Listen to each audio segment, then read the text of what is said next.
Hello friends नमस्कार मु Sunil Kumar Odia tech Sunil YouTube channel को स्वागत। रेडमी 5A रेडमी 6A और अदर एंड्रॉयड मोबाइल रे केमिति आपण ऑटो कॉल रिकॉर्डिंग सेटिंग करिवे। फोन आसिले ऑटो कॉल रिकॉर्ड सेटिंग आपण केमिति करिवे चलंतु वीडियोटा स्टार्ट करिवा। प्रथमे कौन कर कॉल्सटा को ओपन कर कॉल्सटा को ओपन कलापर मु पासवर्ड दे दूँ पासवर्ड हाइड कर दूँ। पासवर्ड खोलीदेली पासवर्ड खोलला देख लेफ्ट साइड रे तीनोटी डॉट देछि सेटा को क्लिक करेंगे।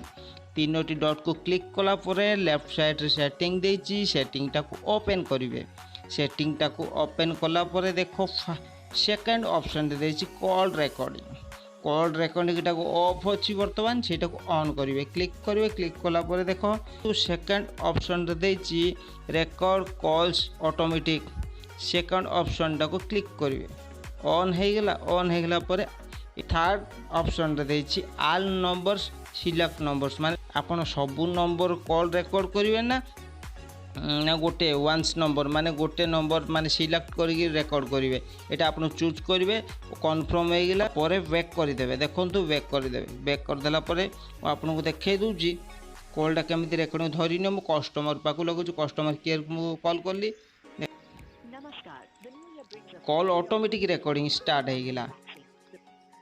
कॉल ऑटोमेटिक स्टार्ट होगला। देखंतु केमिति Redmi 5A Redmi 6A other android mobile रे केमिति कॉल ऑटो रेकॉर्ड करा जाए।